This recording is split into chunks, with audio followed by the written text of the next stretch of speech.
নমস্কার বন্ধুরা, আশা করছি সবাই ভালোই আছো। আজকে যে বিষয়ে আলোচনা করব সেটা পেট্রোল ডিজেলের দাম সত্যিই কি কমবে? সরকার যে ট্যাক্সটা কমিয়েছে তার জন্য কি পেট্রোল ডিজেলের দাম কি আমরা কমে পাবো? 10 টাকা করে কমে পাবো যা পাচ্ছিলাম? তো সেই বিষয়ে আমি আগে বলে দিই, আপাতত সেটা হচ্ছে না। কেন? তার জন্য জানতে হবে পেট্রোল ডিজেলের ট্যাক্স আমাদের কিভাবে আসে। একটা এক্সাইজ ডিউটি, সেন্ট্রাল নেয়। আর একটা হচ্ছে স্টেট গভর্নমেন্ট, যেটা ভ্যাট বলি বা সেলস ট্যাক্স বলি। আর একটা সেস হয়। সেস হচ্ছে পার কেল, কেল মানে 1000 লিটারে 1 কেল হয়, 1 কেলে 1000 টাকা করে নেয় ওয়েস্ট বেঙ্গলে। তো এক্সাইজ ডিউটি, এবার যদি তোমরা জানতে চাও যে পেট্রোল ডিজেলে কত ট্যাক্স সরকার ওয়াইজ নেয়, স্টেট গভর্নমেন্ট সেন্ট্রাল গভর্নমেন্ট, তার জন্য আমাকে কমেন্ট করো, আমি সেটার জন্য আলাদা করে ভিডিও এনে দেবো তোমাদের জন্য। কিন্তু এখন যেটা আমরা আলোচনা করব সেটা হলো পেট্রোল আর ডিজেলের দাম কি সত্যি কমবে? তো সেটা কিন্তু হচ্ছে না। কারণ কারণ হচ্ছে এখন যে যুদ্ধকালীন পরিস্থিতি আমরা সবাই জানি। তো সেই পরিস্থিতির কারণে এখন মার্কেটে বিশ্ব বাজারে তেলের দাম, ক্রুড অয়েলের দাম প্রচুর পরিমাণে বেড়েছে। তো এর বাড়ার ফলে যেসব অয়েল ইন্ডাস্ট্রি আছে, আইওসিএল, পিপিসিএল, এইচপিসিএল, সমস্ত কোম্পানিগুলো খুবই লসে রান করছে। প্রায় পার লিটারে 1 টাকা এমনি লস খাচ্ছে। যার ফলে গভর্নমেন্ট থেকে এই সিদ্ধান্তটা নিয়েছে যে তারা, সেন্ট্রাল গভর্নমেন্ট এক্সাইজ ডিউটিটা কমিয়ে দেবে। কত কমাবে? সেন্ট্রাল গভর্নমেন্ট হচ্ছে এক্সাইজ ডিউটি যেটা 13 টাকা ছিল পেট্রোলে, সেটা কমিয়ে 10 টাকা কমিয়ে দিয়েছে। তাহলে 3 টাকা হচ্ছে এক্সাইজ ডিউটি হচ্ছে তোমার পেট্রোলের উপর। ডিজেলের উপর কত? ডিজেলের উপর হচ্ছে 10 টাকা ছিল, সেটা কমিয়ে এখন 0 হয়ে গেছে। যার ফলে তেলের, তোমরা বলবে যে তো কমে গেছে তখন তেলের দামটা তো কমে যাওয়া উচিত, কিন্তু না। কেন কমবে না?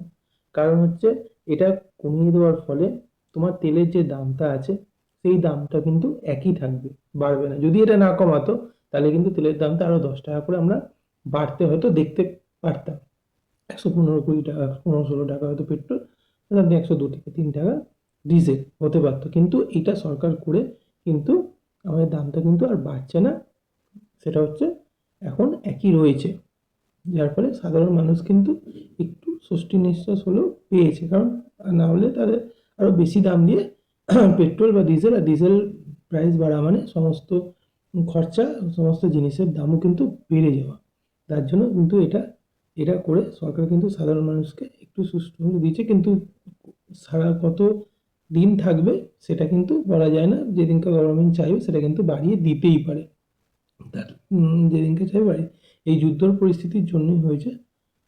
যুদ্ধর পরিস্থিতি যতদিন কিন্তু এরকম থাকবে, এরকমই কিন্তু দাম আস্তে আস্তে বাড়তে থাকবে। এবার পরবর্তীকালে কি আসবে সেটা কিন্তু বলা যাচ্ছে না।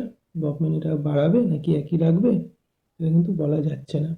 আপাতত আমরা যে দামে পেট্রোল বা ডিজেল কিনছি সেই দামই কিনতে হবে আমাদেরকে। আমাদের দামটা কিন্তু একই থাকলো, কিন্তু যেটা হচ্ছে আমাদের XP95 বা ইন্ডিয়ান অয়েলের আইওসিএল XP95 বা বিপিসিএল এর পাওয়ার, এগুলোতে কিন্তু আমরা দাম বৃদ্ধি হতে দেখেছি প্রায় 2 টাকা, 2.5 টাকা, 3 টাকা এমনি সাধারণত বিভিন্ন ব্র্যান্ডের স্পিড, পাওয়ার, এক্সট্রা প্রিমিয়াম এর উপরে কিন্তু দামটা কিন্তু বেড়েছে আগের থেকে।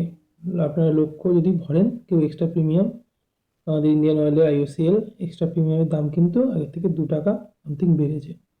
যদি ভরেন একবার নোটিস করবেন, এক্সট্রা প্রিমিয়াম বা কেউ যদি পাওয়ার ভরেন, কেউ যদি স্পিড ভরেন, বেড়েছে। কিন্তু নর্মাল পেট্রোল বা ডিজেলের দাম কিন্তু বাড়েনি, এগুলো কিন্তু একই আছে। এর ওপর কিন্তু এক্সাইজ ডিউটিটা কমেছে, কিন্তু এক্সট্রা প্রিমিয়াম এগুলোর কিন্তু দাম কিন্তু বৃদ্ধি হয়েছে। আপনারা যে ভরেন একবার চেক করে নেবেন যে কত টাকা দিয়ে ভরছেন।